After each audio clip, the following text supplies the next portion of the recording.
today I'm going to be talking about all of the Hamiltonian cycles of a grid. So what do I mean by that exactly? Well, the idea is pretty simple. You draw a graph on an n by n grid, right? So in this case, with the animation above, there are 6 points in total on either side. So 1, 2, 3, 4, 5, 6. 3, 4, 5, 6. So you would make a 6 by 6 grid.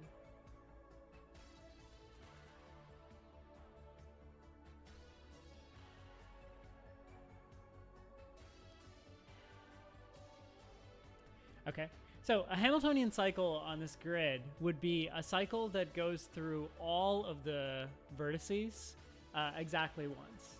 So any way to short.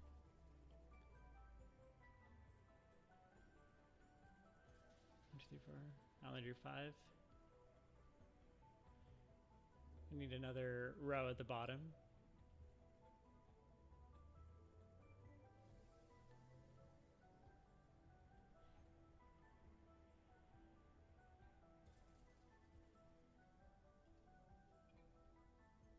You know, something perhaps 30 seconds or more to see typing. Let me see if I can fix that. So, no, I'm not sure. I have it set to low latency, so I'm not really sure what's going on. But, oh well. Yeah, I don't think I can fix it while the stream is live, unfortunately. But regardless, this is an example of, you know, for example, a Hamiltonian cycle on a 6 by 6 graph on a grid. Okay, so for example, every time you have one of these, you can just draw directional arrows, and that gives you just a way to kind of like traverse the grid.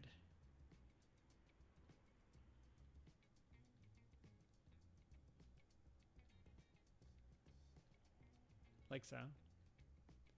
So I'm moving, I guess, counterclockwise here.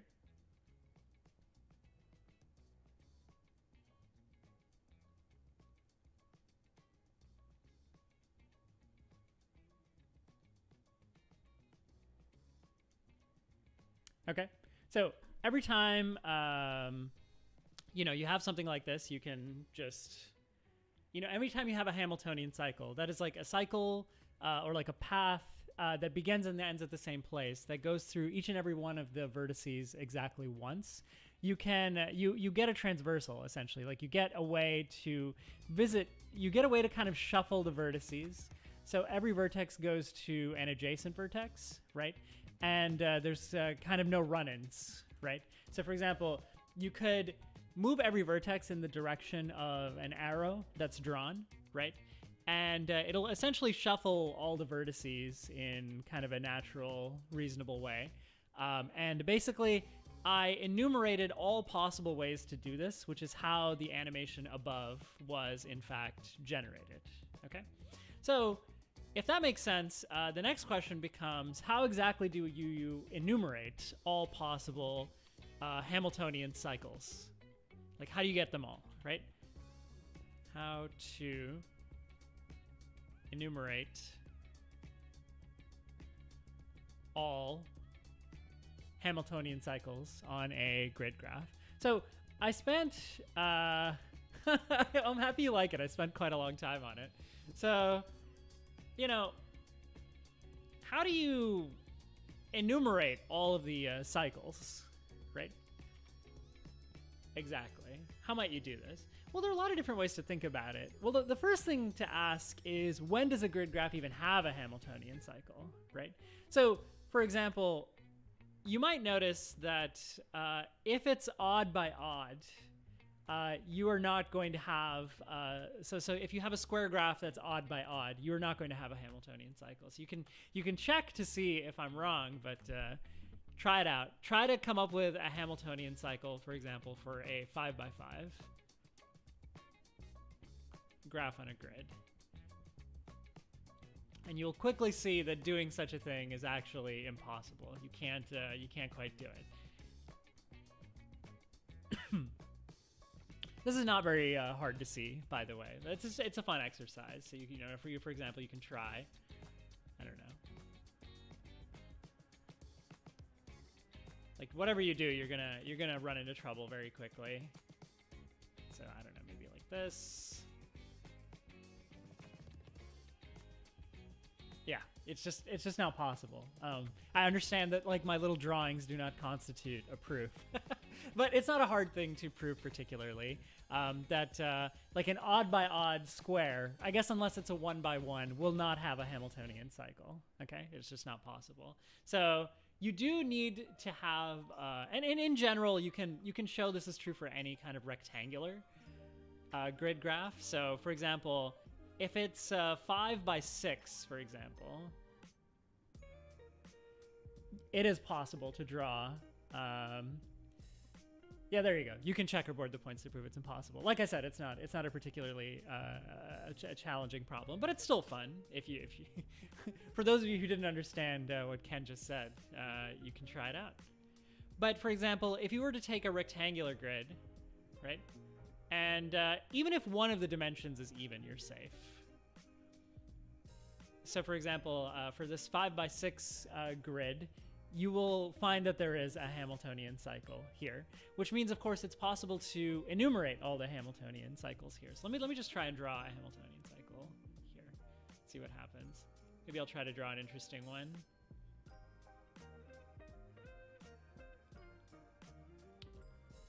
Why not? That one's neat. So this is a Hamiltonian cycle in a 5 by 6 grid graph. Okay, so you know, and as we had earlier, you can kind of use this. You can just draw directional arrows in a consistent way. You know, maybe you're always traveling counterclockwise around the center of the region that you enclose, right? And this gives you a map of how to like transfer things. And you know, you could use a 5 by 6 grid to also generate an animation like I've made above, right? So an immediate question becomes, how do you count all of these? It's in some ways it's a bit easier than you might expect, and in some ways it's a lot trickier than you might expect. How you count all the transversals, or I don't know why I'm calling them transversals, but all the Hamiltonian cycles of a grid. So one way in which it's easier than you might expect is that there's clearly something going on here in that whenever you draw one of these cycles, there's a region that's enclosed and a region that's kind of unenclosed. So for example, if I draw X's in the region that gets enclosed, right? It's pretty clear that there's an inside and an outside here, right? And I don't know, maybe I'll draw O's for the outside. So that's, you know, a bit of the good news, right? And also, the region that's enclosed is going to be a tree, right? It's going to be a connected tree. So the region that's enclosed, so for example, if you draw like the graph of the x's, you immediately get that you're going to have to get some kind of tree going on here. Let me show you what I mean. So for example, you know, if you connect the x's, right? This graph here is going to be a tree.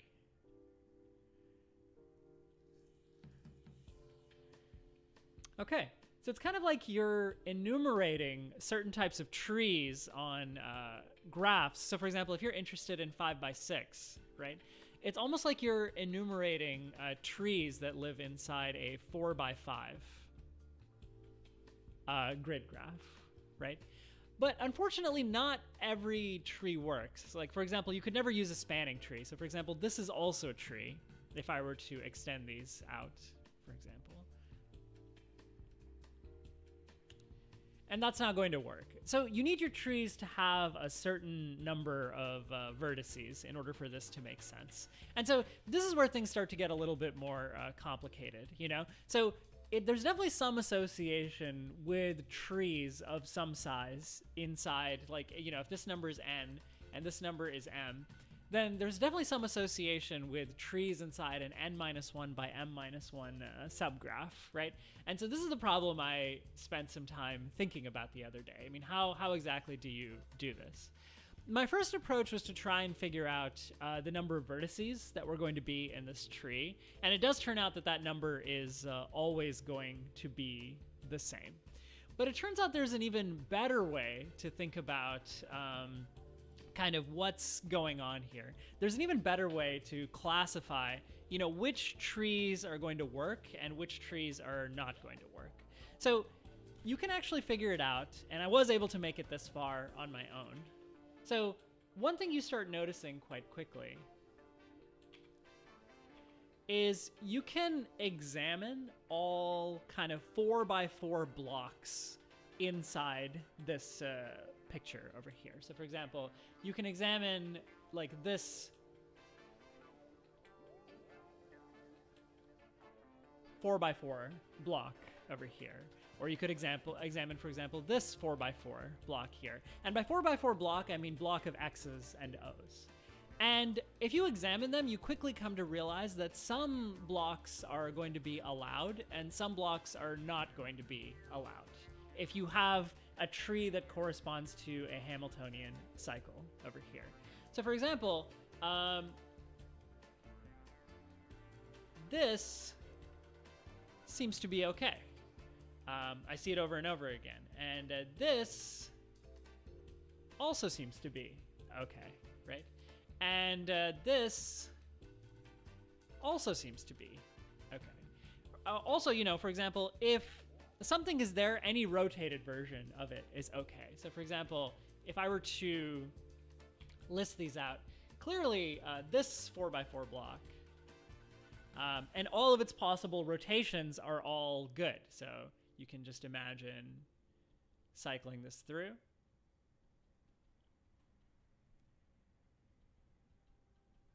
These are all good. And you can also examine, for example, this is perfectly fine. This is perfectly fine. This is perfectly fine. And this is perfectly fine. Right?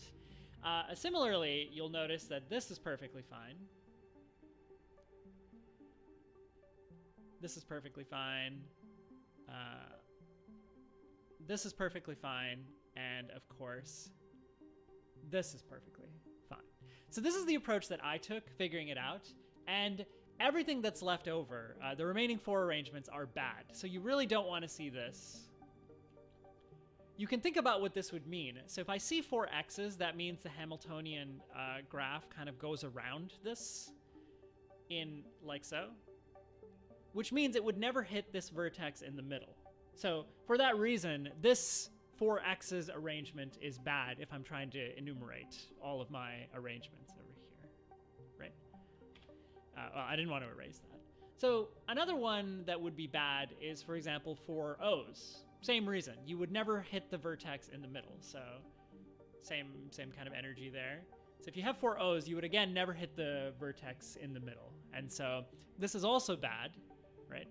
And then another 2 that are bad would be, for example, this one and this one over here. Okay, so all of these arrangements are bad for various reasons. You can think about why that is. So for example, this one would have something like this. So the same vertex would be visited twice in this case, and the same vertex would be visited twice in this case as well. So it would be like, I'm just trying to orient it properly, like so. So the same vertex would be visited twice here, and the same vertex would be visited twice here. Okay, so these are the 4 kind of bad arrangements, and this is the approach I took to trying to figure out what exactly it is that is going on here. And it turns out it's actually not all that difficult to prove that any XO arrangement that kind of avoids, so any connected tree that avoids these 4 bad XO 2x2 blocks is going to be a safe one. Okay, so any one of these is going to be good.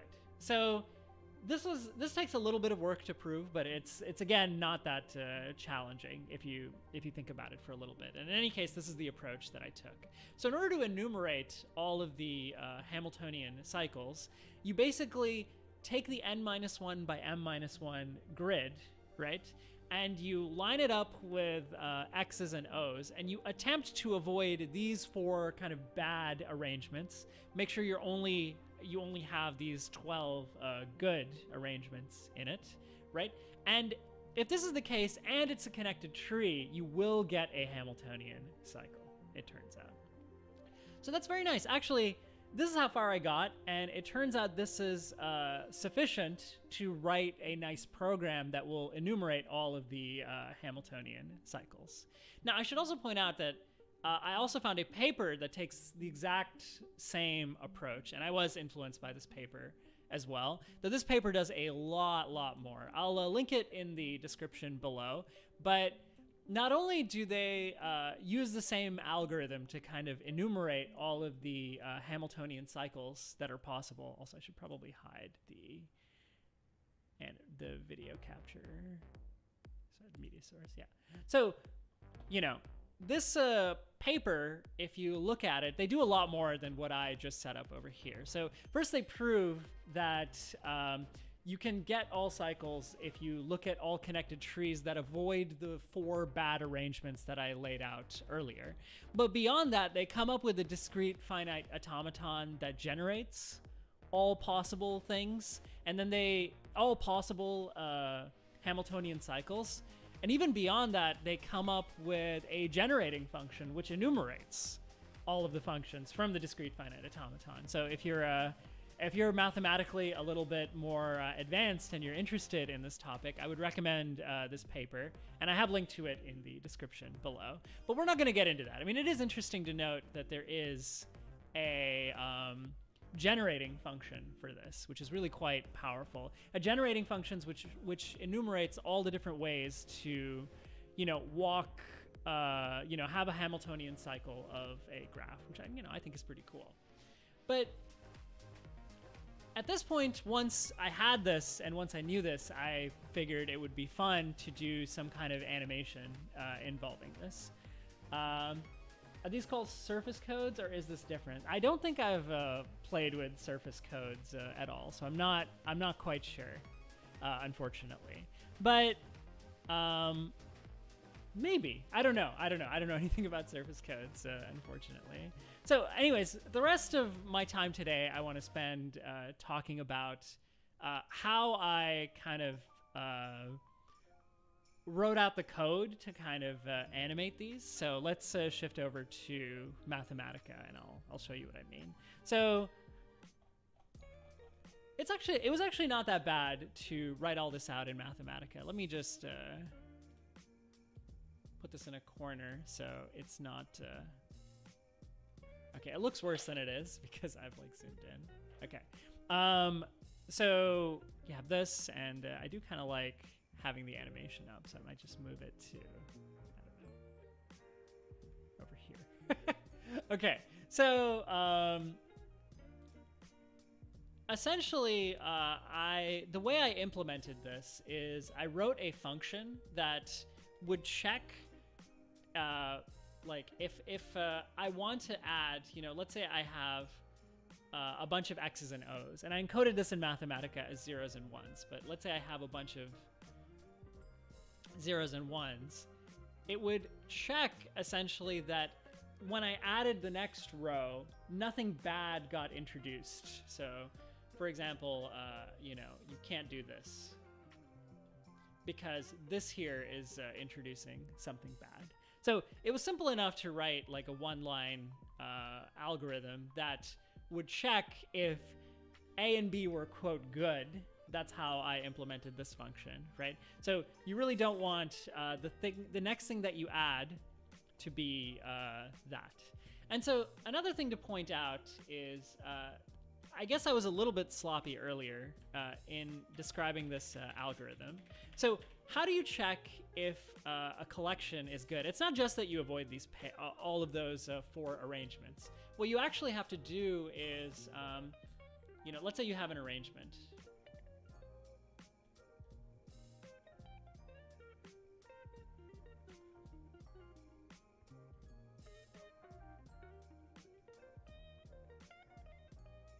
Something like this, say. Okay, so let's say you have an arrangement like this, what you need to do is you need to buffet the sides of this. So to check if this is good, if this actually generates a Hamiltonian cycle, you need to put zeros all along this, all around the edges.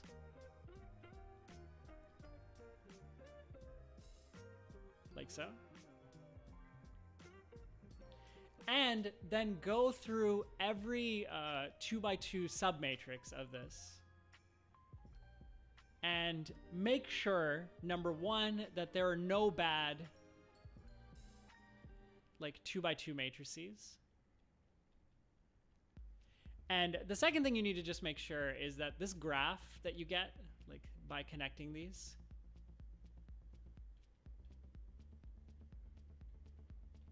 is a tree. So if you know these two facts, then you know that this will generate a Hamiltonian cycle of the grid.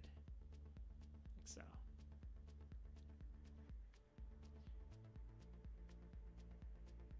So the first section of code that I wrote for this was to check if, you know, you have a word and then you have the next word, just checking it's good.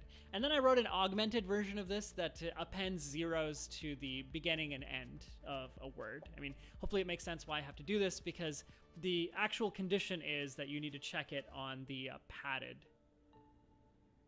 matrix. Okay, so hopefully that makes sense. So that's what this function is. And then I was honestly kind of lazy and maybe a little bit sloppy with this next section. So Mathematica and, you know, probably any graphing, or why do we need to check for trees? So that's a good question. Let me show you. So for example, let's say there are two ways something cannot be a tree, right?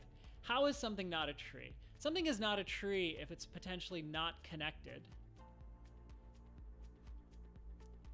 We like our trees to be connected. And number two is we would like, so a graph that's a tree must also be acyclic. Okay, so what is the issue with not being connected? Okay, so for example, let's say I have a, let's see, I'm gonna move this cool animation back up. I'm so proud of it, I can't get rid of it. So 3, 4, 5, 6.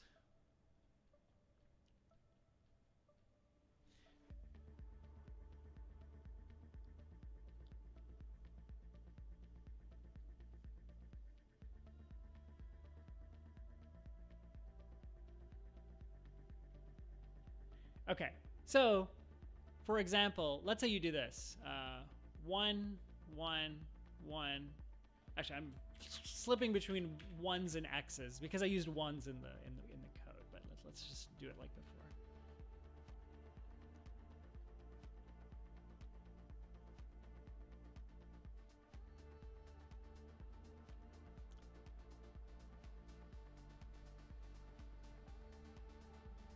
Like so. So you will notice that this is perfectly legal. So once again, you need to pad before you check. You can think about why you need to do that.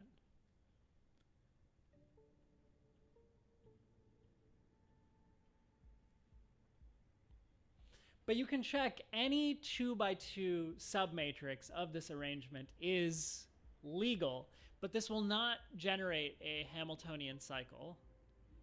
It'll just give you these two rectangles.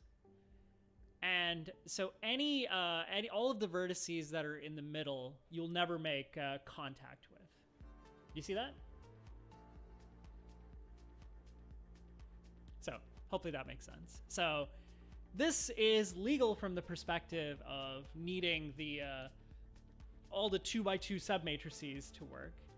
Oh, it's not legal. You have, well, here.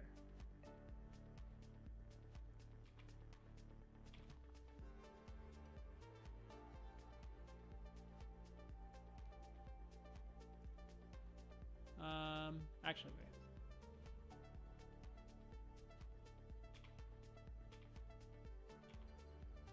Hold on. I'll make it legal.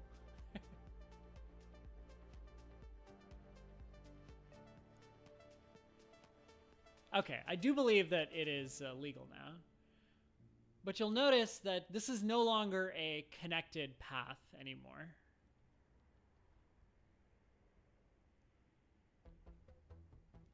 So this is no longer a Hamiltonian cycle because it's not a single path which traverses.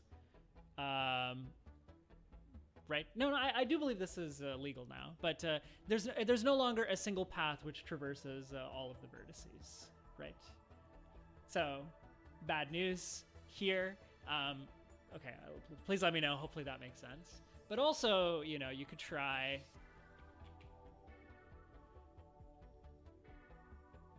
like this. Just imagine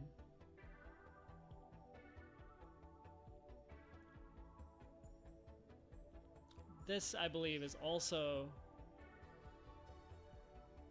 perfectly legal, right?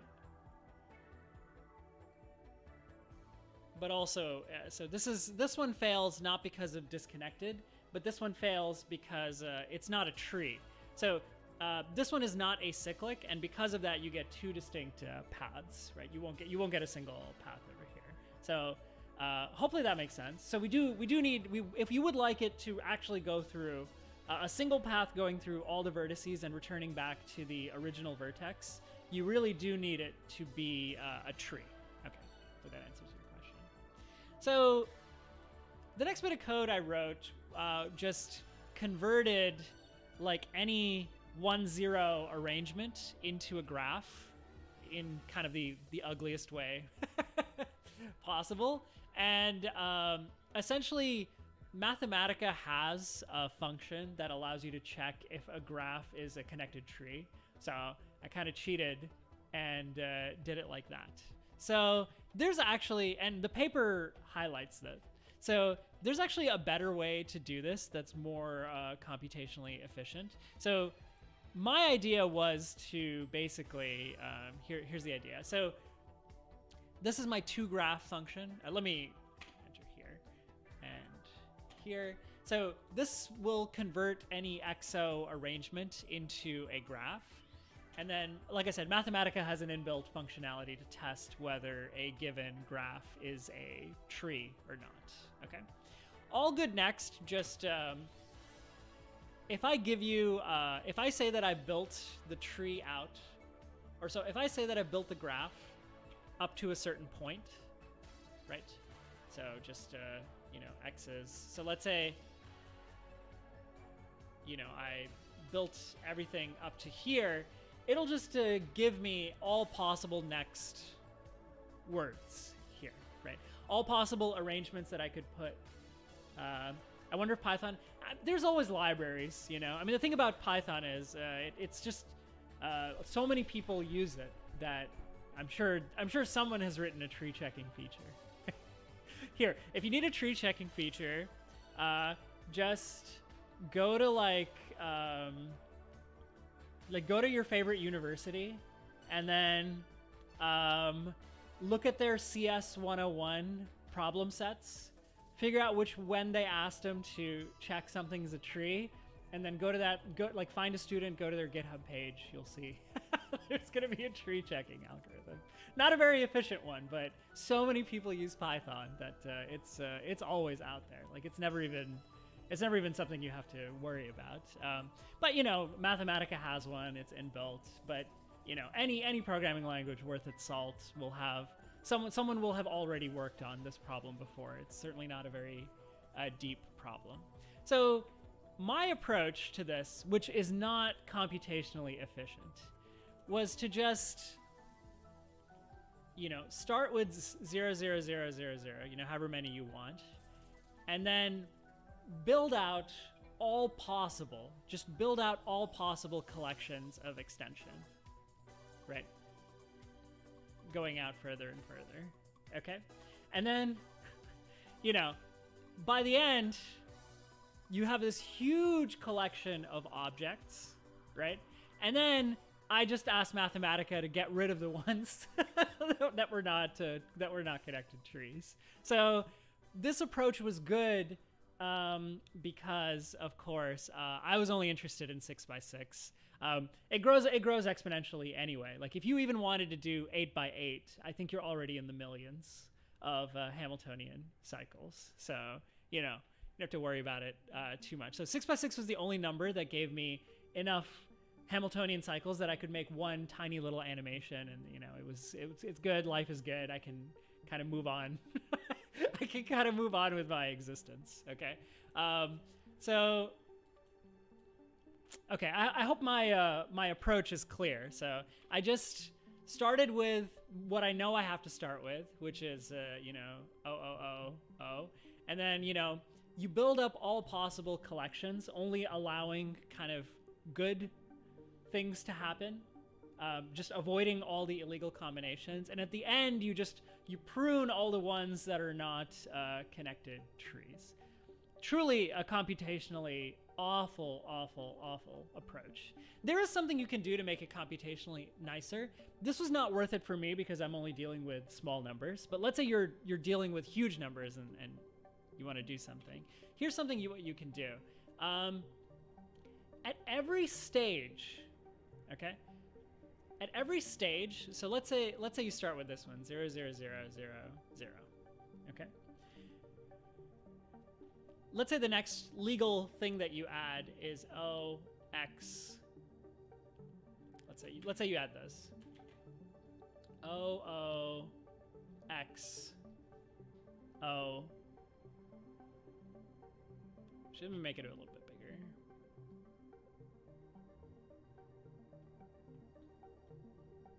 There's like a point I'm trying to make about computational efficiency. And once again, this wasn't worth it for me just because I didn't want to do this with big numbers, but okay. Let's say, okay, you have to start with this one, right? And then you check all possibilities for what to add next, and let's say you add this one, okay? So you might notice that if, for example, you were to add this word next, this is still a good word to add because I have not introduced any kind of illegal 2x2 matrices when I have added this word, okay? Hopefully that makes sense. However, I have disconnected this graph, okay? I have, messed up this graph by taking something that was connected before, and you'll notice this is no longer connected anymore to the graph. So what you want to check, or like another way to make your code significantly more efficient, is you can check every step of the way that you have what's called a forest. So you can check every step of the way that you have at least a collection of trees, okay? And you should not be cutting off a tree, right? So anytime you add a word, you can't be like chopping off a tree, okay? So you can't be like chopping off a branch that isn't connected. So you can't be reducing the number of trees when you add another word. And so you can check every step of the way as you add more words that you're still dealing with a forest and you haven't done something bad like this, which I have done over here. And so that's significantly more computationally efficient. It wasn't worth it for me to waste my time on it. Although I believe Mathematica also has a forest checking function, so maybe it wouldn't have been so bad. But hopefully that makes sense. So, okay, we have that. So I have something that lists all good next, and this is my all good NM function, which will just list all possible trees. And so all this does is it does exactly what I said.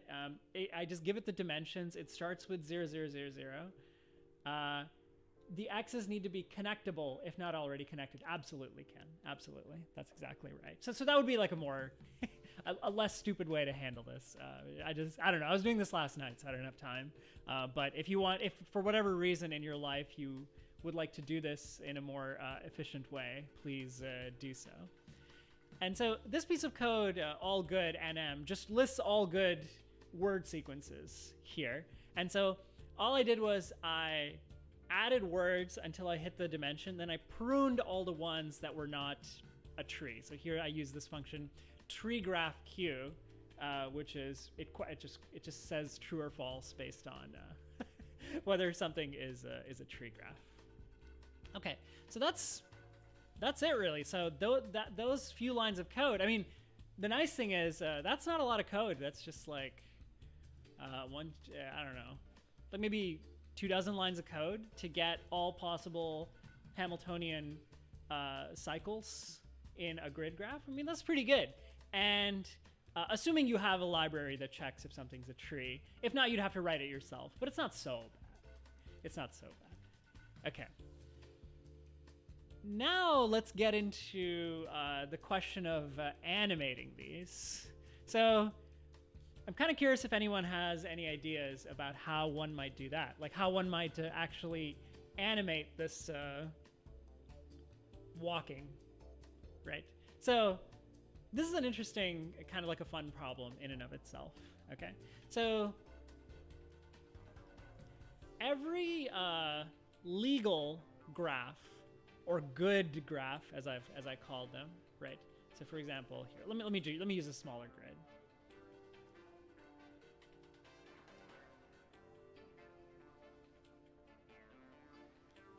And I'll explain to you how I did this. So, you know, here, I'll use X's.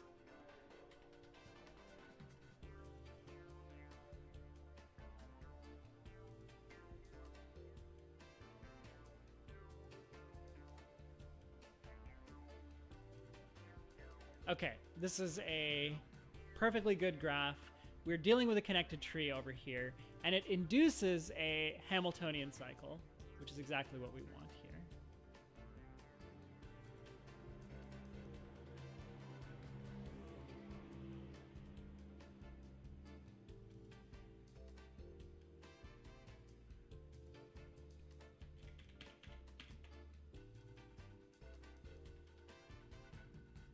So if I have a perfectly good Hamiltonian cycle over here, what it does is it induces a permutation of the vertices. So you need to pick an orientation first. So imagine that the x's are on the, they are, but I want you to think of the x's as being on the inside of the path and the o's as being on the outside of the path, okay?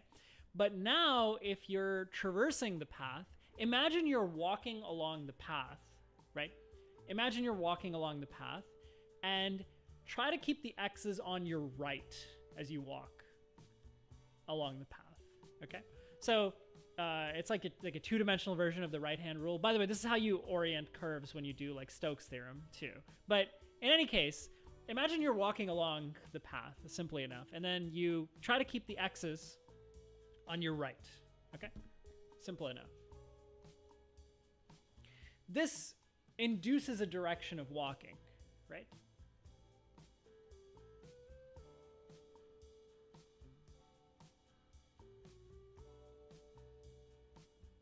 It would be counterclockwise, which, by the way, is how mathematicians orient things. Okay. So this is very nice, right? So if you try to keep the x's on your right-hand side, you have an induced orientation of traversal, right? You'll be walking a certain way, right? But then another thing to notice is, let's say you're a point at the heart of a 2x2 grid. So like, let's for example focus on this 2x2 grid we have over here, like this 2x2 section. You can actually, because of this quote right-hand rule that we're using, you can pretty easily figure out the direction that a point is going to move in this 2x2 grid. So for example, all you need to look at is the 4 neighboring symbols of a point. And because of the right-hand rule, that will automatically tell you where this point is going. So I know for a fact, and all I needed to look at was these 4 symbols, that this point is going to move to the right. Okay? And, for example, I only need to look at these 4 symbols. Let's see. To know that this point in the middle is also going to be going to the right. and that's because of the right-hand rule. So I do not need to examine the picture in its totality to figure out where all of the points are going. And so, for example, if you think of these original points as labeled, you know, so this point would be, you know, label them 1, 1, 1, 2, 1, 3, 1, 4, 2, 1, 2, 2, 2, 3, 2, 4, 3, 1, 3, 2, 3, 3, 3, 4, 4, 1, 4, 2, 4, 3, 4, 4. I'm just labeling all of the points. And so it's very easy because you only need to examine the 4 neighboring symbols to write down the permutation that will be induced here. So for example, this point I know will move to the right, right? This point I know will move to the right just by looking at these 4 symbols. So I know 1, 1 is going to, after I'm done with the permutation, end up here. Right? Simple enough. And for example, I know that 2, 1 after the permutation is going to wind up here. And for example, I know that, and you can do this with any of the points in any order. It doesn't really matter. So for example, 3, 1 I know is going to wind up here. So if you have these graphs, it's very easy to write down the final result of the permutation of these points. Okay? Please let me know if that makes sense. So all you need to do is look at this graph, and it's very easy to write down the final result of the permutation of these points, right? But now, this is the fun part.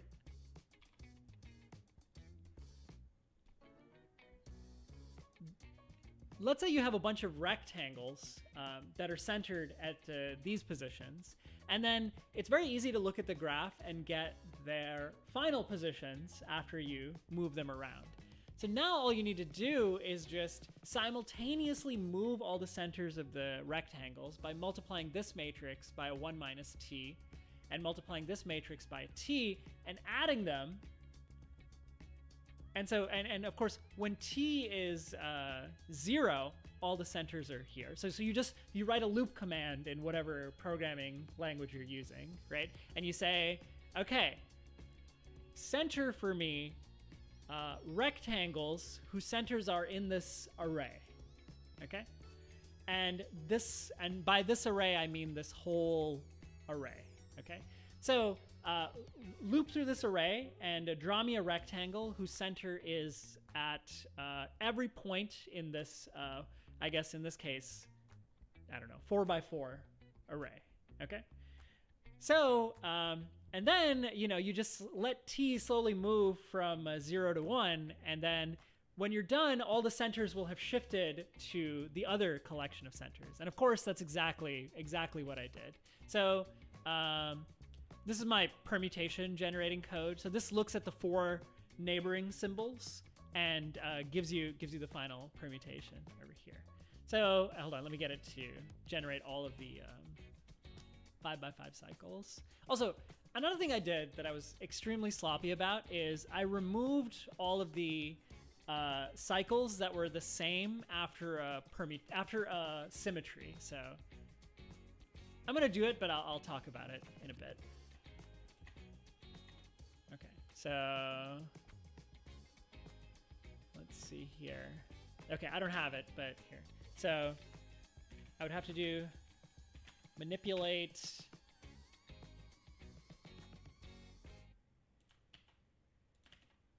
this should work.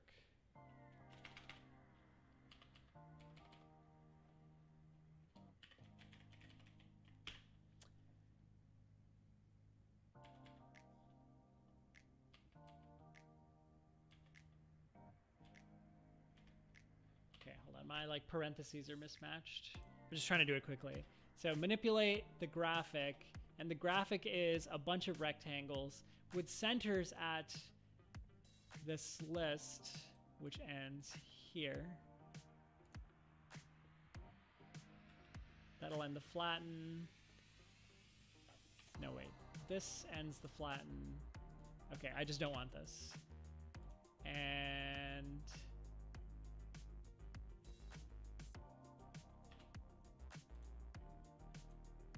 what?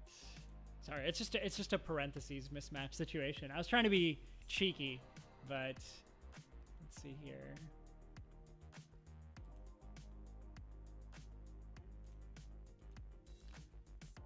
Minus T.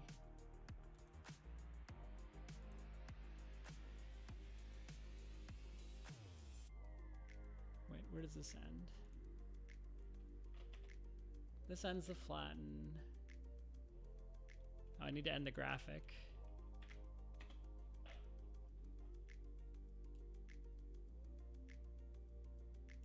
Okay, there you go. Well, I have some shenanigans going on here with the... So I actually use this one to make the thumbnail.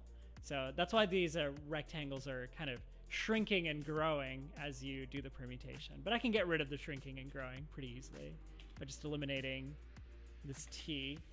And now they all stay the same size. And you can see it. It's fairly simple. It'll...